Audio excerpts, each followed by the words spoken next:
Good morning everyone. I am Sanjay from Suraj School, Mahendragarh. I am your SST teacher. Today we are going to start a new topic of class 5th.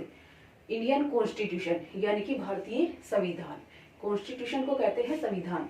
What is Constitution? Constitution क्या है? A Constitution is a set of rules and laws on which our country runs. यानी कि संविधान एक नियमों और कानूनों का समूह है जिस पर कि हमारा जो देश है वो चलता है. ठीक है, यानी कि जिस तरीके से गेम को चलाने के लिए रूल्स की जरूरत होती है उसी तरीके से हमारे देश को चलाने के लिए कॉन्स्टिट्यूशन की जरूरत होती है. Okay, just before we gained independence यानी कि हमें आजादी प्राप्त होने से पहले, आजादी मिलने से पहले, the people elected a body called the constitute assembly. लोगों ने एक निकाय को चुना, ठीक है, जिसे कॉन्स्टिट्यूट असेंबली यानी कि संविधान सभा कहते हैं. It formed a committee to prepare the constitution. और कॉन्स्टिट्यूट असेंबली ने हमारे संविधान को, हमारे कॉन्स्टिट्यूशन को प्रिपेयर करने के लिए, इसको तैयार करने के लिए एक कमेटी का निर्माण किया. Okay, the committee was headed by doctor Bhimrao Ambedkar. अब देखिए उस कमेटी की अध्यक्षता है वो डॉक्टर भीमराव अंबेडकर के द्वारा की गई थी. नेक्स्ट देखिए, अब एक आता है our constitution was ready on 26 November 1949. यानी कि हमारा जो कॉन्स्टिट्यूशन था, संविधान था, ये बनकर तैयार हो गया था. और कब तैयार हो चुका था? 26 जनवरी 1949 को. ओके, लेकिन ये तैयार तो हो गया था बट ये लागू नहीं हुआ. ठीक है, और लागू कब हुआ? ये 26 जनवरी 1950 को. ओके, और इसी दिन 26 जनवरी को ही हम अपना रिपब्लिक डे मनाते हैं. रिपब्लिक डे यानी कि गणतंत्र दिवस मनाते हैं हर साल. नेक्स्ट आता है हमारा जो कॉन्स्टिट्यूशन था ये बनने में कितना समय लगा था. तो इसे बनने में 2 years 11 month और 18 days का टाइम लगा था. ओके, अब हम आगे कुछ इंपॉर्टेंट थिंग्स है उनके बारे में बातें करते हैं. फर्स्ट है डेमोक्रेटिक रिपब्लिक यानी कि लोकतांत्रिक गणतंत्र.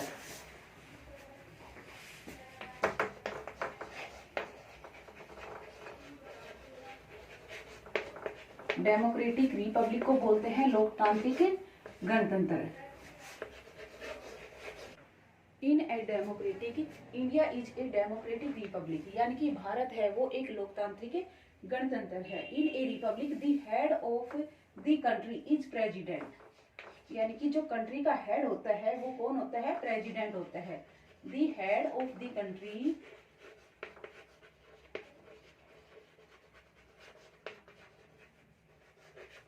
प्रेसिडेंट. प्रेसिडेंट बोलते हैं राष्ट्रपति को. यानी कि कंट्री का हेड कौन होता है? प्रेसिडेंट होता है. नॉट ए किंग और क्वीन, एक राजा या रानी नहीं होता है.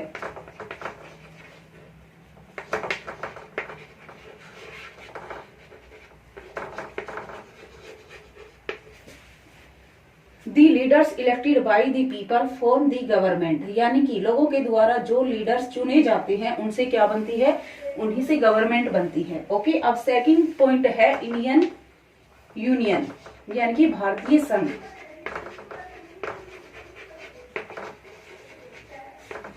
India is A union of many states यानी कि भारत है वो कई राज्यों का क्या है? संघ है. ठीक है, जैसे कि इंडिया में कितने स्टेट हैं? इंडिया में 28 स्टेट्स हैं. ओके, और यूटीज कितनी है? 8 यूटीज है.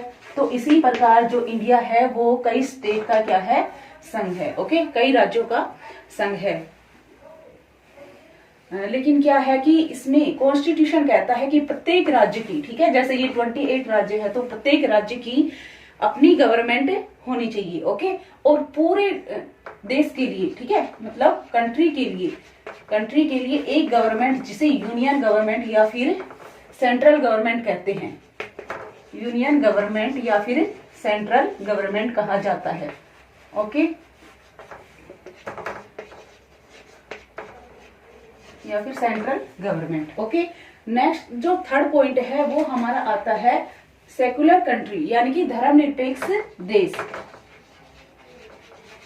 सेकुलर कंट्री बोलते हैं धर्मनिरपेक्ष देश को। ओके, तो देखिए India is our secular country, यानी कि जो इंडिया है वो हमारा क्या है, सेकुलर कंट्री है, धर्मनिरपेक्ष देश है। This means the government does not support any particular religion. इसका मतलब क्या हुआ कि जो गवर्नमेंट है वो किसी विशेष धर्म को समर्थन नहीं करती है, बल्कि all religions are equal in our country. जो सारे के सारे रिलीजन है, सारे धर्म है, वो समान है। तो ओके बेटा, आज के लिए इतना ही काफी।